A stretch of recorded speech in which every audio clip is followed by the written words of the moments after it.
was in the process of reading this article. It seems that the Israeli occupation forces have heavily started bombing Gaza. We're going to switch gears back to that. Here's Zana. Israel is heavily bombing Gaza again. There is no ceasefire. Israel is repeatedly and single-handedly violated again and again. Domestic repression of protests and speech did not coincidentally coincide with Israel's renewed siege and bombardment of Gaza. I received the following text from a friend here. Huge explosions now, Zana, as if it's the apocalypse. All parts of the Gaza Strip are now under heavy bombardment. I just heard. There's no news about it here. It's so scary. How are you doing? The family. CNN. Israel says it's conducting extensive strikes against Hamas and Gaza, throwing doubt on the fragile ceasefire. Trey Yingst, on the other hand, says the ceasefire between Israel and Hamas is over. Israeli jets are now striking Gaza. Why is CNN talking about, throwing out fragile talks about the ceasefire when you got people like Barak Ravid? Israel resumes military operations against Hamas and Gaza after the group rejected U.S. proposal for extending the ceasefire. Israeli Prime Minister's office says, here's a statement from Benjamin Netanyahu's office. Prime Minister Bibi Netanyahu and Defense Minister Israel Katz have directed the IDF to act forcefully against the Hamas terrorist organization in the Gaza Strip. This comes after Hamas repeatedly refused to release our abductees and rejected all offers it received from U.S. President's envoy Steve Witkoff and from mediators. The IDF is currently attacking targets affiliated with the Hamas terrorist organization throughout the Gaza Strip, with the aim of achieving the war goals defined by the political echelon, including the release of all of our abductees, living and dead. From now on, Israel will act against Hamas with increased military force. The operational plan was presented by the IDF at the end of the last week and approved by the political echelon. The war has returned again. At least 15 people, including 5 children, have been killed across Gaza. Gaza civil emergency reports. Palestinian civil emergency reports at least 35 airstrikes across Gaza, hitting Khan Yunis, central Gaza, and Gaza City, according to Al Jazeera English. At least 8 people have confirmed being killed in Gaza City. Tents in central Gaza have also been struck.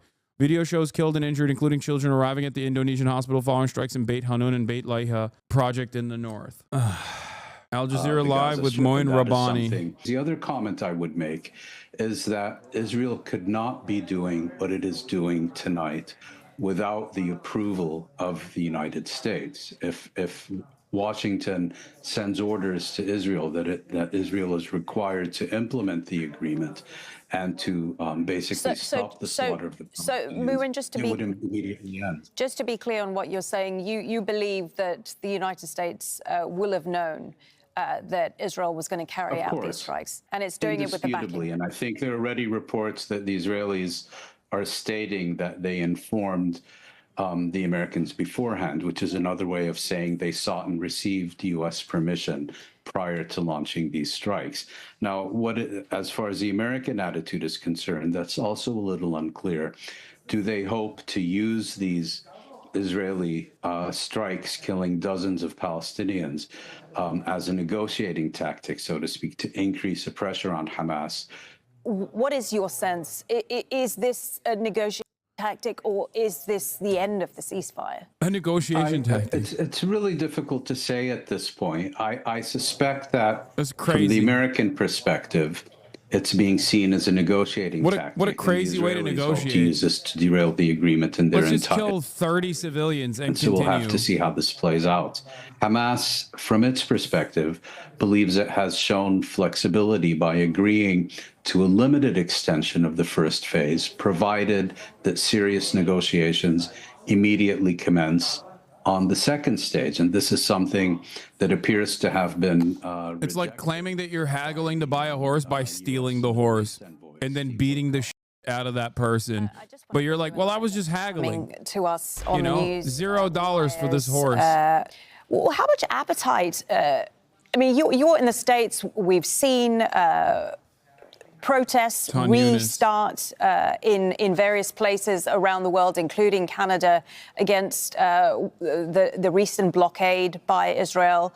How much appetite is there? How is the world going to stomach Israel going back in this way and killing dozens of Palestinians once again when they're already so clearly on their knees? You know, that question can be asked in two ways. The international community and increasingly public opinion in the West. Of course it's Trump approved. Yeah, of course. 2 Israeli officials told me that Israel notified the Trump admin in advance of the airstrikes and briefed it on the objectives. Look at that. Uniparty, baby. King Uniparty. Only the Trump administration, but also very much its predecessor, the Biden administration, which is not only lending their support or acquiescence to what Israel is doing, but is complementing it by launching unprecedented campaigns. When the moment that they said that they are looking for a counterattack, that they said that there was going to be a counterattack by Hamas, we should have known that Israel is going to start bombing again. Israel has also never abided by the ceasefire principles at all. They literally shut off aid, humanitarian aid, a week ago. That's the reason why the Ansar Allah movement in Yemen restarted the blockade in the Red Sea, and then Trump responded by blowing up Sana'a and killing a bunch of children there, like 30 plus. Here's Zana's analysis on it. The next 24 hours could be the most critical 24 hours in the past 17 months. In less than 12 hours, Israel's launched multiple airstrikes in South Lebanon and South Syria, which have had their own cross-country violence at the border.